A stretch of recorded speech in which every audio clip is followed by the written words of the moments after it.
can be a little clunky. I'm making sure that we are live here. So, where are we, Holly? That's a good question. We've been traveling so much. We saw each other in we another went to city. FemCon in DC, and now we're in Des Moines at Nourishing Change Conference, and Yes. it's been phenomenal. Yes. Okay, good. See, here we are. We are actually live. There we go. Okay. So we were at a dinner on Monday night with FemCon, a couple of dinners, and then we both flew to Des Moines, and we're at Nourishing Change. And so Nourishing Change is a really interesting conference, and then I chose, so FemCon is Food is Medicine conference. I know a lot of folks that watch probably are there, or may even watch this after the fact. But what was exciting was we were together, I don't know, a month or two ago, and you were like, our report's getting released right the day before I leave for Nourishing Change. And I was like, well, I will be there and we should record. And so here we are.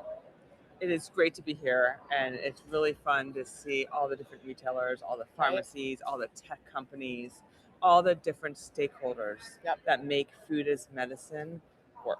Yes.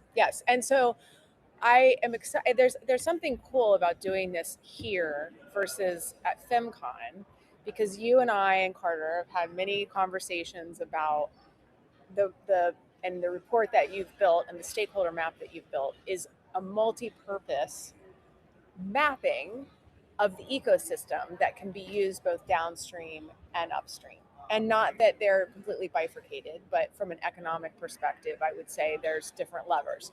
And so what I think is really nice about where we are today is a lot of people tend to focus on food as medicine on the downstream, right? Where the payer's paying for it or the employer's paying for it. But as you and I were talking yesterday, it's upstream. And this mapping, this report really makes the case for, we can redo this. We can make this a sustainable model, and how do you put the pieces together? And we're at a conference that is more upstream, right? Yeah. Retail grocery. And I don't think it's that we need to redo it. No, not redo it. But I do think, though, that the food is medicine time has changed. Like, we're in a new space, a new phase. We needed to build the evidence for the last 5 years, 10 years. We needed the evidence. We needed to know dose duration, what works, what doesn't, what's the population. We have the evidence. We've done 1 million pilots, in this country. Probably maybe 1 million. I was thinking I was exaggerating, but I'm not sure I did. But it's time for infrastructure. Like, so let's talk about that. We have to have the partnership infrastructure for success. Which is to, again, this is what we harp on, is we need to make this a sustainable model. This can't be a permanent grant funded, like, there is a true economic business model here. Yes, but I'm also, once again, going to push. So I think, yes, we'll get to that part. This report does talk about financing partnerships, the partnerships that are needed to be able to have graded financing and funding models. But what makes this report different than all the others that we've seen, this is about governance, a governance structure. This is about all the 12 different stakeholders, right? And how do they work together? And each stakeholder works with at least 3 to 6 other stakeholders. What are those relationships? And they're not stagnant. They keep changing. So as food as medicine is on a continuum, even when you start a project, so the relationships change. And we know that in any good relationship, there's tension. Absolutely. So how do you get in front of that tension and know what's going to come and be able to preempt it? This report goes into, we have 50 recommendations, and that is a lot. And so obviously we're not going to cover it in and we're not time talk, that we're here. We're not we're talking going about to do the another recommendations. One. Yes. But the point is, it's about thinking about, where did we see the tensions in all the interviews that we've done and all this conversations and meetings we've had. Where did we see the tensions, and what are the solutions so that we can preempt them in the future, so that we can get in front of them? So what, we can pull up the stakeholder map that would be for great. Folks to look at, but what is like the 1 or 2, because we have an interesting audience. We have a lot of industry, we have a lot of policy, and we have a lot of consumer. And so I'm sure we have, as normal, a mix, and we are global. So I would also say, like, we a lot of times have folks from Africa that join our live streams in India. Yeah. So as we're talking about this, I think it's a model that can be used globally, which Milken is global. So that is what's exciting about this, is because a lot of the evidence-based work is U.S. focused. It's about Medicaid and Medicare, Exactly. but this is about the people and the stakeholders. Yep. And So when let's pull up the stakeholder map. Okay, let's see if I can do this. Yeah, I'll keep talking while you work on it. Okay. So we started the stakeholder map the first time we released it. I think it was in 2023, and the origin story of the stakeholder map was we were just trying to track all the data exchanges, and so we started to talk to different stakeholders, and then we then created the stakeholder map, and it was originally just about data exchange. And so then we re-released it because we realized that so much has changed and the pharmacies were not a part of it. So then a couple of years ago, we did a revised stakeholder map and put the pharmacist in.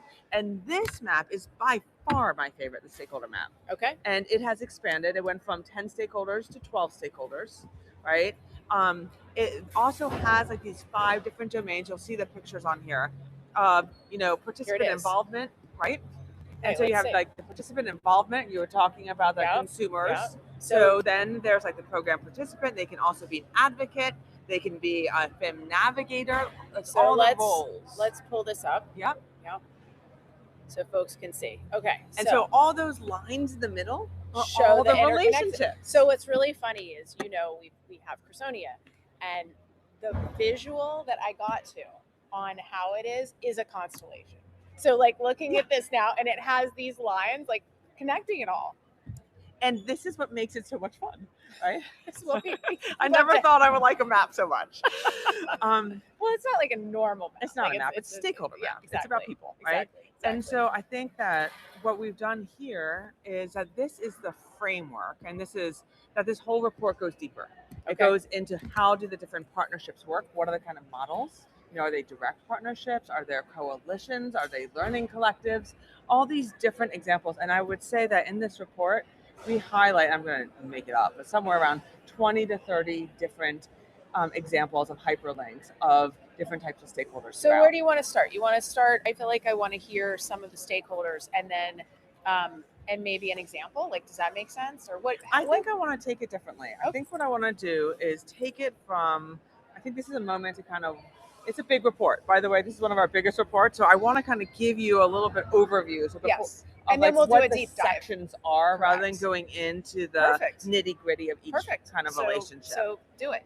All right. So we have 3 key areas. Okay. All right. And we have the partnership design section. I actually have to look at my notes because I can't memorize everything on this. Well, it's a big report. It's a big report. So do you want me to keep the map up, or do you want me to go to a different page in here? So exciting. It is exciting. Let's see. Let's go to design partnership architecture. And that's in this stakeholder map? Or is it in the big report? Yeah, I think, no, let's just stick to this. Let's keep the stakeholder map as I think everyone will get too dizzy if we start to move around. Okay. So let's just stay here and I will talk. Okay. So the first part's on designing partnership architecture, which I love those words, right? And that's the stakeholder map. We've talked a lot about that. But it's also the pieces that we said, the domains, like policy and financing, participants, food provision, right? And fulfillment.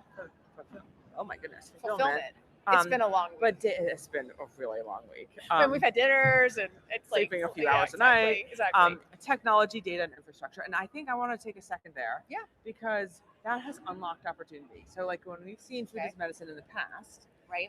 We did not have the same tech stacks, the same opportunities to connect the healthcare, the health insurance, to the grocery store, to the participant. So would you attribute this? So yesterday, Amy Gleason was here, who I love, and just did a phenomenal job of articulating how far CMS is trying to move, HHS is trying to move the needle on tech and really opening up for the consumer. So do you feel like that's part of this, or it's more just tech in general? I actually think that tech, and I am not like a techie, so I'm well, I'm a total geek with things. Yeah, so let's understand that. So I think that there's been issues of like the health insurance companies and payers want to know certain information, the grocery stores. And so I think they're really connecting the dot beautifully between like the grocery, food, retail to the insurance company. I also do think that there is this place going from the grocery store to the consumer. Okay. And sometimes it's all tied together. And I think that we're going to start to see with food as medicine of the future, right? We're going to start to see stacking of benefits. Gotcha. So you could end up, right, with a card that will have, you know, maybe your Medicaid and maybe someday even SNAP, and maybe it's going to have, you know, an incentive on it. But like, I think that we're going to start to see these more stackable models. Yep. That's not where we are yet. Yeah. But I do think that, or stacking of food as medicine together. Even projects. Well, I mean, we already have supplemental benefits cards. Yeah. We already load some of those. You know, to your point, that base infrastructure is there, but it needs to be enhanced. So what do you think unlocks that next level? I think we're beginning to unlock. So I think that now we're moving away from the report, but I think we should just go right there, because I think that it goes into the other piece that when we start to look, I want people to implement the report. So that's why I'm like, all right. So then we go back to sort of how to implement, because I think we're going to go down a rabbit hole that we may. We'll do that on a longer conversation. So I do think that when you're looking at this report and how to use it, yes, it's kind of like pick your own adventure. So when you go through the report, there's sections of it that says, if you are new and just want to start a food as medicine program, go this pathway. If you are a funder and you really want to see how to fund, go this pathway. So it's like a pick your own adventure. It's totally pick your own adventure. I love it. If you are like well seasoned, but it's time to formalize, right? And you just kind of had all these verbal agreements and it's been working, but you know, you're trying to grow and you need to get contracts here, or you want to do this. Yeah. So there's a place for everyone in this report. And so there's 3 key sections. The first one is really about what we've been talking about, stakeholder relationships, the different kinds of partnerships and relationships. The second part is about funding. And this is really quite cool, because in the funding section, it's talking about grading. The failure to food as medicine, you know, one of the potential failures and the fragility of it is if you rely on all one funding source. Absolutely. And so you can already see, like, if you look at the course of food as medicine, initially it started with a over-reliance on grants, right? Because they were the ones who were going to take the risk. It wasn't well established. You know, that's what happens at first. So that was great. Then we saw this opportunity to really like dive into the waivers. So we went all head I always in. call it, you won't like this, but I always call it like the magical pot of gold of whence these new things come. Like just because I've been in healthcare for 30 plus years. And so I always watch. It's like the pot of gold emerges, and then all of a sudden it's like, and now we're going to go there. So I think everyone jumped, and it's also really important and needed. Absolutely. So we went Medicaid and Medicare. And so around 2 years ago, I was like, well, everyone's really focusing on Medicaid and Medicare, and that's great. And we need that. But let's think about the employer. Exactly. Right? So then we published a report just last year, a blueprint on the employer, on food as health benefits, a blueprint for employers, because they too have an important role here. Absolutely. And so when you go back to this report, it can be, you know, when you're looking at the funding, it can be Medicaid, it could be Medicare, it could be local jurisdictions. You know, it's the government side. It can be grants. It could be, you know, it can be companies. It can be, you know, financing models. I think there's a lot of opportunity, and the main thing is it has to be graded. And there is actually a little bit about. So we have this is. So we had somebody, actually we did our nutrition session this morning. We normally do on Tuesdays, but I had some technical issues with travel, and so we did it this morning. And we have somebody here that joined this morning who is giving feedback. So she is saying, I hope you are selling this report to finance your enterprise and mission growth. And so I think it's a good place for you to, though, I think talk just for a minute about milking at some point. But I would like you to unpack a little bit when you say braiding, what you mean. Yeah, so I actually think I'm going to have you go into the report, if you don't mind, because I think there's 2 places to go. Page 25 is where I think and I want you to go. And I can't go into that summary, right? No, I don't want you to go into the summary. I want you to go into the report. Let's see if I can get it into Chrome. And that may be, let's see, hold on. Because there's 2 pages we're going to go to. Can you get there or no? I'm going to do one thing and see. It was not being kind with All right, while you're looking and trying, I will talk to you about the braid. Okay. For those of you who have actually opened the report, it's page 34, just for all of you. Okay. Here, let's put a link. Let me do this. Let's put a link. Do you happen to know the link? I can get it. I have it in here. You should just grab it. I have it.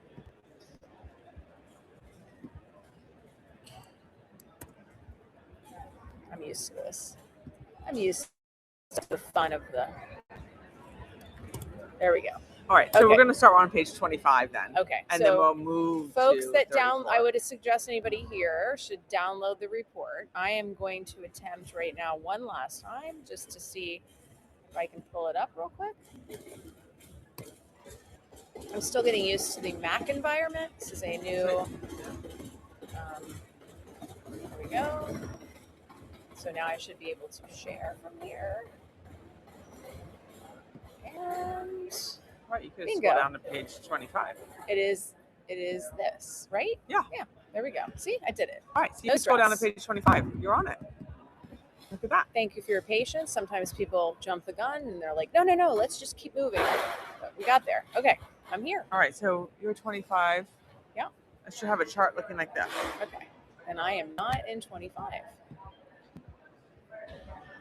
All right, while you're working your way there, Yeah. This section is about optimizing funding partnerships for Here it is. collaboration.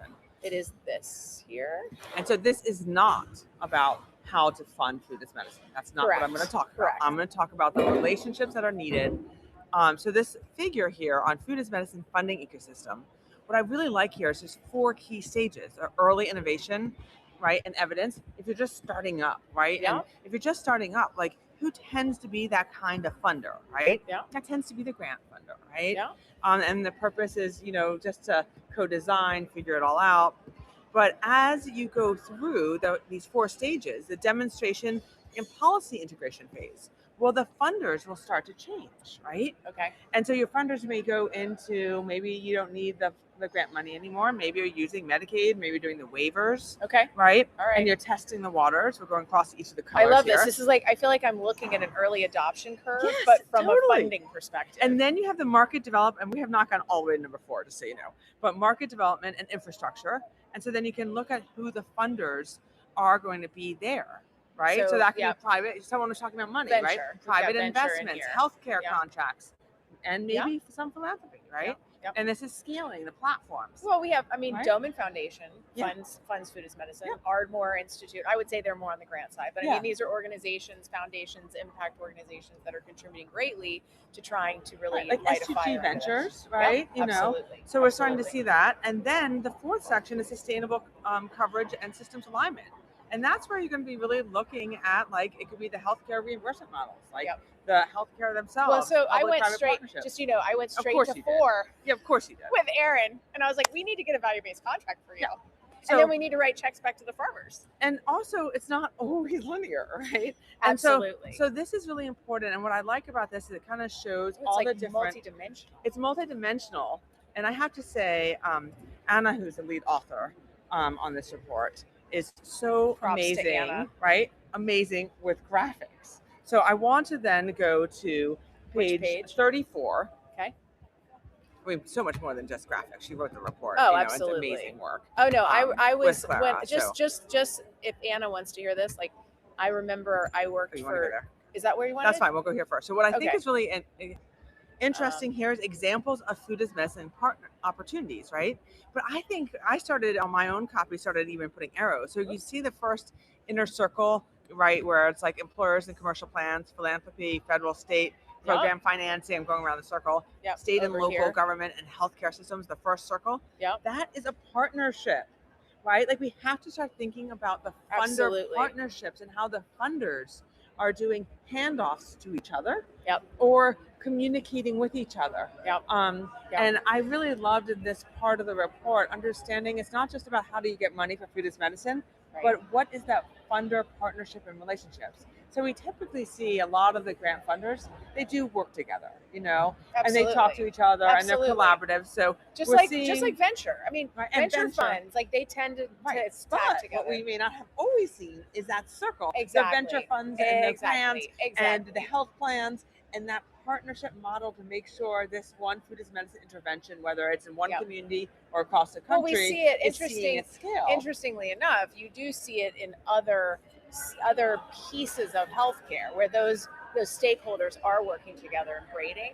But to your point, in food as medicine. Right. So while you say braiding, page 34, please. Okay. That's one page up, I think. I see yeah, it. I see it. I see it too. All right, so this is the braid. I'm just trying to get it just right. There we go. And so at first we like a braid, you usually think 3. And so we had 3, and we're like, it can't really be 3. So then we put 4. We're like, oh, it can't really be 4. It has to be 5. And so this is kind of a synthesis of the braid. So this is a little bit about what we're doing on the financing and funding on perfect. the partnership structure piece. Perfect. So perfect. we've now, and that's just like one. That's just like one piece of the whole puzzle, the whole map. So I do have to say to Mr. or Ms. Singer, I'm sorry, I guess it's Ms. Patricia, I'm going to assume. I do have to say that this report, and I will let you speak to this, but the reason that Milken created this report is actually for anyone and everyone to use as a way to implement, as long as credit is given. But it's just not meant to be like hidden under this is meant to be used. So that's why I'm excited to put it out here to the Substack audience to say, like, hey, if you're in another country, like, here's a map, you're allowed to use it, and it's like really helpful, and base it on that, and then attribute Milken as. We go even further. So in the appendix, when you make it to page like 88, should I like go there? No, don't. But you might want to actually. Okay. But we'll just make everyone a little dizzy. That's all right. I make people dizzy 75. So if they're here, it's okay. So going back to that stakeholder, we're popping around the report a little bit. But on page 75, you can see that we have created a stakeholder template for you. Oh, this is awesome. Oh, and what we didn't get to talk about, like, is Maura and the work in Florida. So she took the stakeholder map, Living Hungry, right? Yep. And she took this stakeholder map and automatically saw and said, oh, this is a governance structure. I'm going to write people's names on each of these stakeholder relationships. And I'm going to do it for each county in the state of Florida.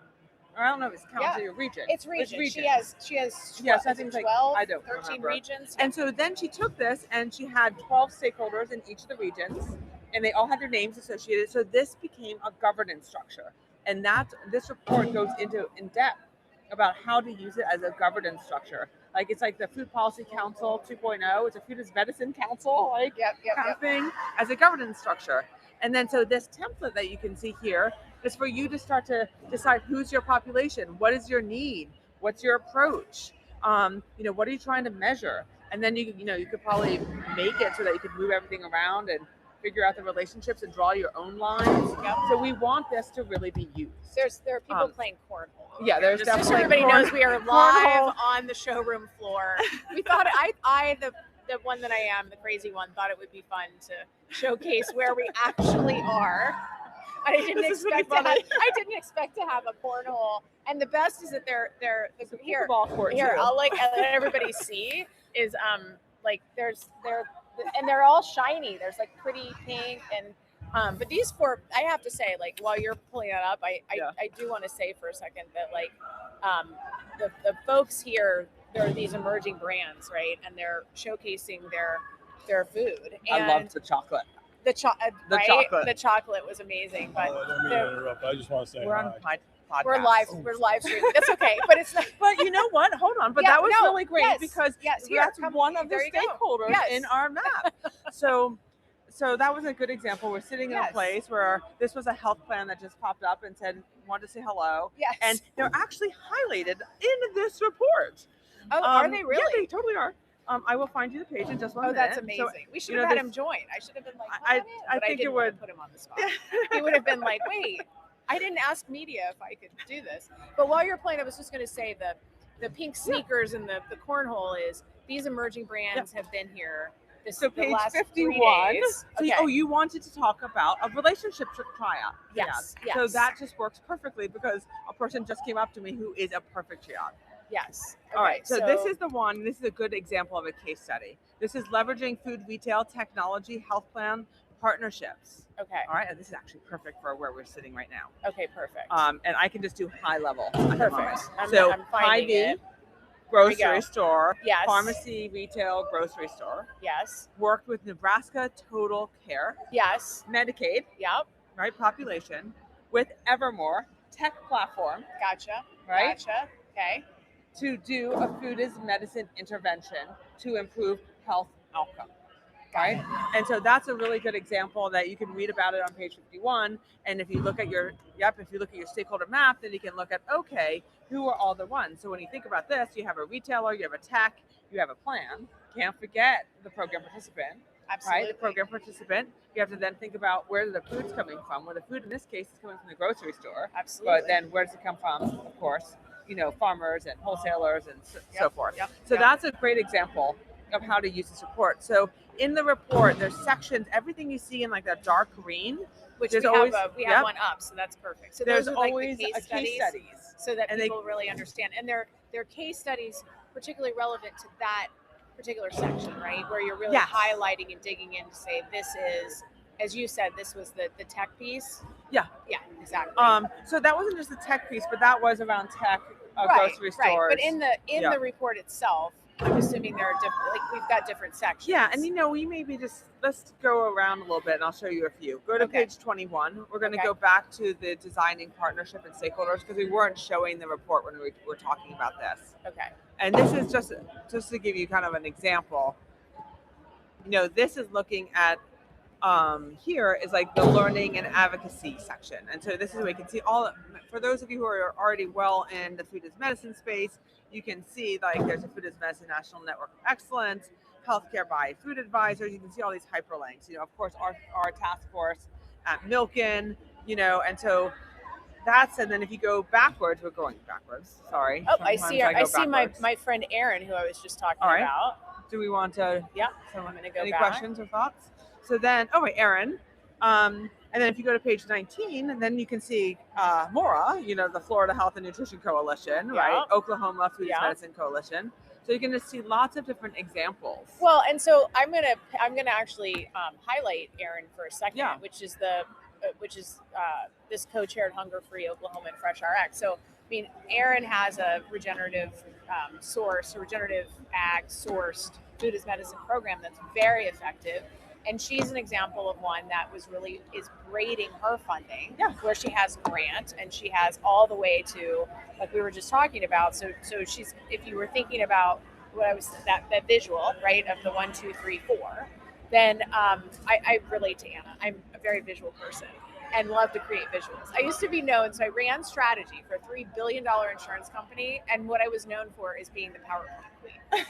I was like, this is not what I want to be known for. It was, but it worked. So anyways, so if we think about Erin, she's got definitely still grant funding that's coming in, but then she went all the way to the far fourth column and said, let's get one of these Medicaid payers that is covering duals and that has a product, and let's actually work with them to get a value-based contract where it's not just getting payment for the food itself, it's being paid like a provider of care as an intervention and saying, I'm going to pay you an amount of money that covers your food, but then I'm actually going to give you a value-based payment, an outcomes payment, that if you get the A1C down below a certain number and below a certain threshold, right, for every patient that you do that's enrolled in the program, you get a check at the end of the year. That's exactly the type of models we want to see. And then I want to go a step further and say, and the concept is to take that money that comes in and actually give a portion of it to the farmer.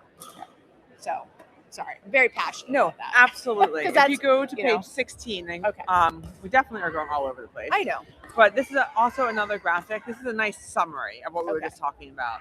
So, you direct partnerships, operational backbones, shared implementation, and learning and advocacy. So we were just talking about all the different examples. Yep.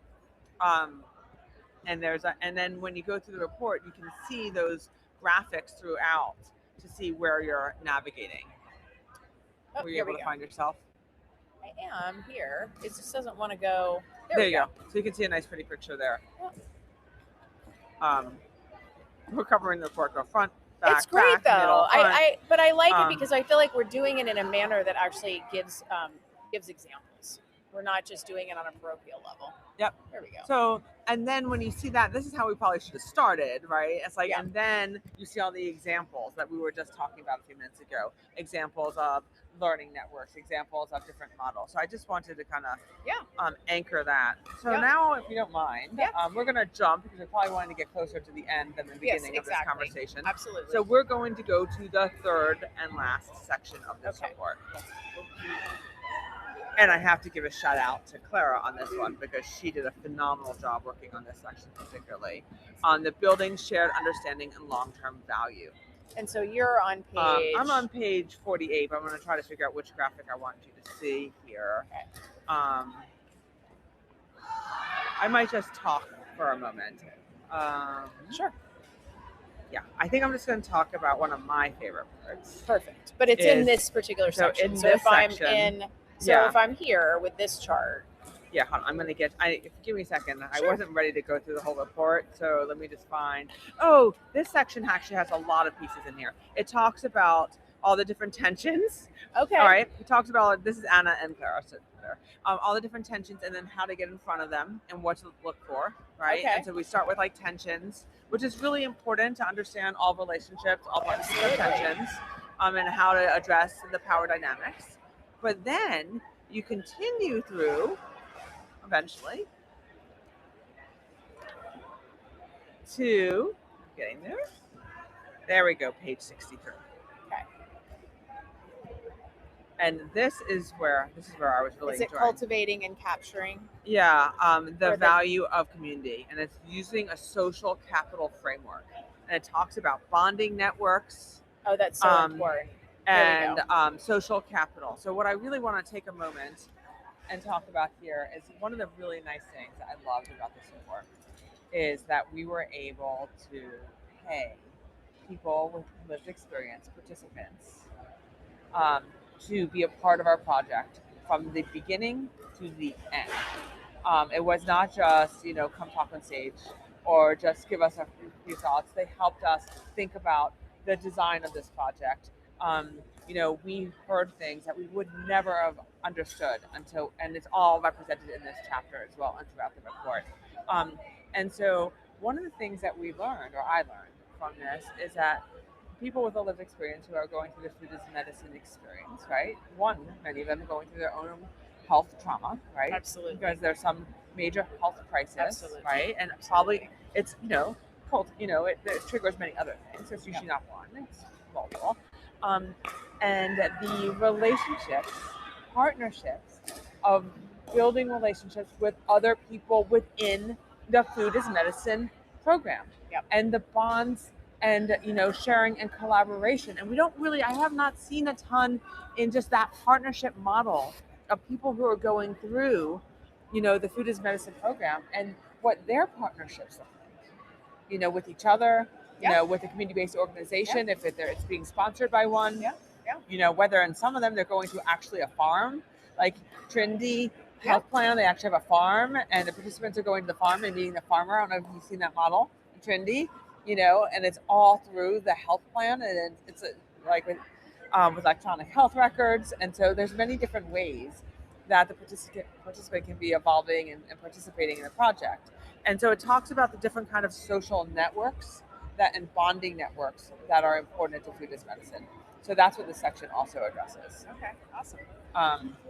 So I feel like we covered it I think at a high level. Yeah. So the last thing to know is on the website. Yes. But you have to scroll down to the very bottom of the website. Okay. On the bottom of the website, do you want to go to the website real quick? Yes, I can.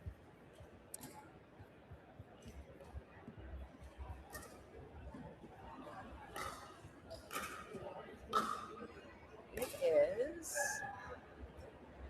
here. I just have to get out of this one screen, which I can. And when you scroll down to the bottom, there's two really important things you need to see. Okay. All right, scroll. There you go.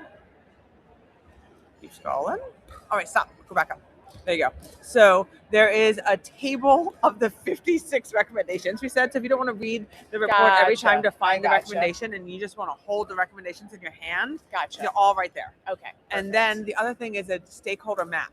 Yes. There is the one that you were showing. Exactly. So if you just want those, you can get those two documents versus up here you have the executive summary and you have the full report. Okay, perfect. Because the up here is where you get the full. This you can get the two things, but then that's really helpful because I didn't see that either. Yeah, because you have to put your name in all and the way scroll down. Then you get these. Yes. Perfect. Well, we did it. We did it. This was fun. This was fun. And I look forward to this was fun because I feel like now we can do a full length. We have Carter. Yep, And we and can we'll have really Anna. just the Anna, and then we can just really dive into. I think that implementation of it and how do we push this forward and just some of the more innovative thoughts around it. And with Carter involved, you never know. So, anyways. All right, this has been really fun. I'm glad that everyone could experience. Yes, cornhole exactly. Pickleball is actually happening now behind us. Oh yes, the same cornhole participants are now playing. This is the first time I've seen anyone play pickleball. Well, I didn't walk this far because I have a broken you foot. have a broken foot. So it was actually nice to see the other side of the conference center. Exactly. So, all right. Well, thank you, Holly. Thank you, Ellen. All right. And thank you, everybody, for joining us.